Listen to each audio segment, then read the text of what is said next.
You want to step into a new version of yourself, to finally be that girl you envision. And if you are like most women, you are probably starting by visualizing the finish line, the dream job, the perfect wardrobe, the confident aura. But here's the truth: you can't effectively rebrand your future if you are not brutally honest about where you are right now. A real rebrand has three parts: knowing your starting point, defining your finish line, and following a structured path to get there. And by the end of this video, you'll have concrete, actionable steps on how to be that girl this new year. Hi, this is Elle, and welcome back to the Brand Vault, where we study personal branding, self-improvement, and women's empowerment.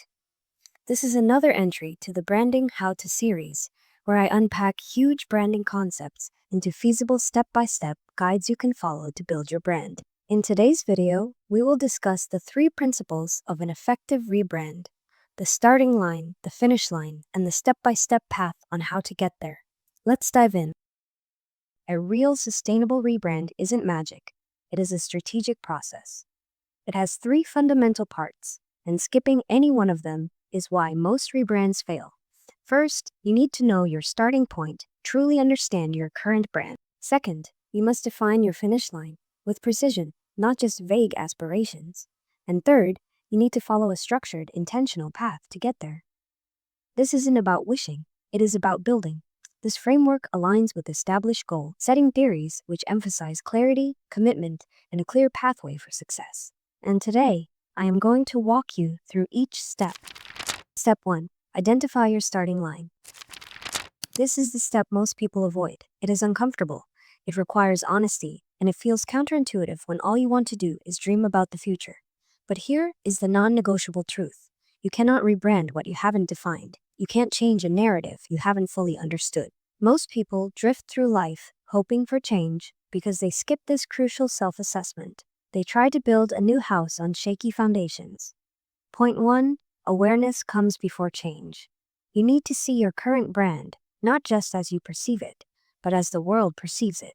This is about understanding your current self-concept, the mental picture you have of yourself, before you can consciously reshape it. Point 2. Your brand is already active. Whether you've intentionally built it or not, you have a personal brand. It is the sum of how you show up, what you say, what you wear, and how you make people feel. Is it intentional or is it accidental? Let's look at a real-world example: Sabrina Carpenter. Just a few years ago, her starting line was largely defined by her Disney past and a more innocent, sweet pop image. She was talented, but perhaps seen as less edgy, less distinct in a crowded pop landscape. Her brand was intentional but looked experimental and scattered, even generic. It did not fully align with the mature, witty artist persona she clearly resonates with. Moreover, her clothing style and makeup style didn't really match her natural aesthetic.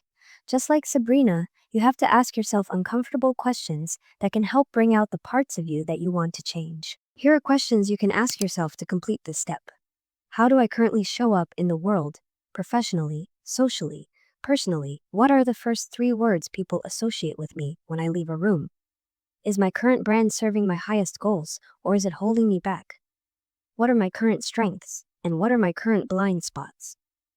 What type of clothing do I wear right now? This isn't about judging yourself. It is about data collection, because you can't rebrand your future if you don't understand your present. This productive discomfort is exactly what we need to move forward. Psychologists call this cognitive dissonance, the mental discomfort of holding conflicting beliefs or actions, and it is a powerful motivator for change.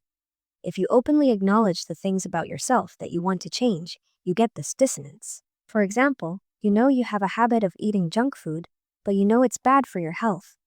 This creates the logical conflict in your brain that makes you choose one or the other. Stay eating the same food, or change your diet and be healthier. That being said, here are the pitfalls you have to avoid when defining your starting line. Lack of structure, not having a clear framework to organize your thoughts about identity. To maintain this structure, don't just think about who you are, ask people, and write their views of you down. Sometimes we assume things about ourselves with our biased perspectives, and this is counterproductive. Emotional attachment. Don't become emotionally attached to old versions of yourself, even if they no longer serve you. This is often due to status quo bias, our inherent preference for things to remain the same, even when change is beneficial. Just because you're often bed rotting doesn't mean your identity is a bed rotter.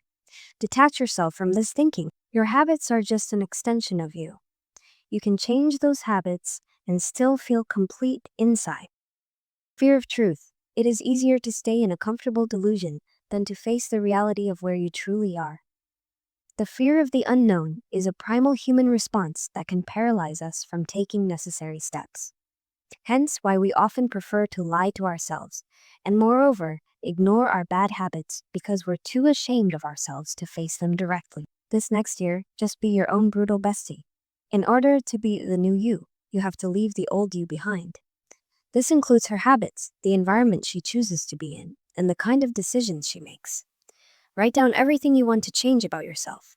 You can even put it on a board you can compare with your vision board. So every day, you just have to choose. Do I stay being this girl, or do I become that girl? Step 2. Define the finish line. Now that you know where you stand, you have to clarify your destination. This isn't about abstract dreams. It is about realistically defining your future brand with strategic intent. Now this is the fun part. Filling your Pinterest with aesthetic pictures, making an inspiring vision board. But are you sure you're doing it right? Bringing back Sabrina Carpenter, her finish line was clearly defined to be a mature, confident, witty pop star with an undeniable edge. She wanted to be known for her sharp lyrics, her playful confidence, and her ability to command a stage, moving beyond the sweet image. If she made a vision board, anyone will be able to identify it as her vision board and not mistake it for Tate McRae's.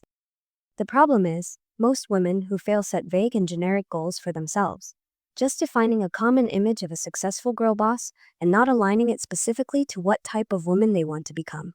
And because the destination is unclear, it becomes harder to reach. Think about wanting a beach vacation. You don't just book a flight to a white sand beach. You specifically book a flight to Bora Bora or Grace Bay. Here's how you make your finish line more specific. Many women define their finish line with vague terms like, I want to be confident, I want to be successful, I want to be put together, I want to be rich. While these are lovely aspirations, they don't give your brain a clear target. Research on goal setting, particularly the SMART goal framework, emphasizes that specificity is paramount. Vague goals lead to ambiguity and procrastination. Not only do these sentences lack specifics, but they also start with the words, I want. This implies that the finish line is not you, but an aspiration you want to reach. Now let us try and rephrase these sentences for the better. I speak confidently in front of the class every time I do reporting. I am successful in the field of content creation, consistently delivering high-value content that empowers women. I dress nicely, with coquette, themed clothes, and makeup that makes me look put together. I earn money while I sleep by selling courses online. See the difference? Specificity creates a roadmap. It reinforces why structure and clarity are paramount in this rebrand. Not only are these sentences specified, but also they start with I and I am. This affirms in your mind that you are not trying hard to become someone new.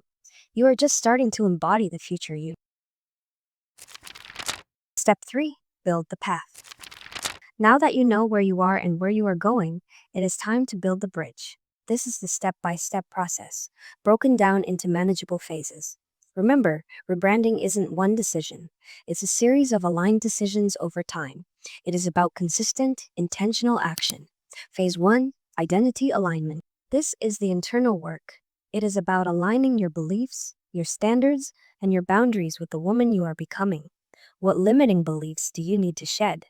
What new standards do you need to set for yourself? This phase leverages principles of cognitive restructuring, challenging unhelpful thought patterns. Sabrina's example, she internally committed to owning her sexuality, her humor, and her artistic vision, shedding any lingering need to conform to a good girl image.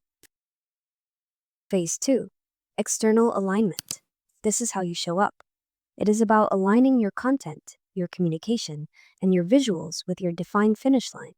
This is where your wardrobe, your social media presence, and your verbal communication come into play. Sabrina's example, her music shifted to more mature themes. Her fashion became bolder and more playful. Her social media presence became more direct and witty. and her interviews showcased her sharp, confident personality. Think of the espresso music video. Every visual, every lyric, every outfit was perfectly aligned with her new brand. Phase 3. Behavioral alignment. This is the consistent action. It is about aligning your daily decisions and habits with your rebranded self. What does that girl do every single day? How does she manage her time? How does she react to challenges? This is where the science of habit formation comes in, creating cues, routines, and rewards to automate your new identity. Sabrina's example, her consistent, confident performances as an Eras Tour opener, her engaging stage banter, and her strategic song releases all demonstrated a woman fully embodying her new brand day in and day out. Whenever you feel lost or overwhelmed in this new journey, just remember what James Clear said in his book Atomic Habits. Every action you take is a vote for the type of person you wish to become. No single instance will transform your beliefs, but as the votes build up, so does the evidence of your new identity. Always have your two choices in mind, a clear vision of your starting and finish lines. One aligned decision made is one step closer to your destination. Some days you might stop walking, but don't ever take a step backwards. You'll get there, one step at a time. Conclusion. I truly believe in your potential to make next year your most transformative year yet. If you are committing to this process, if you are ready to embrace your rebrand, I want to hear from you.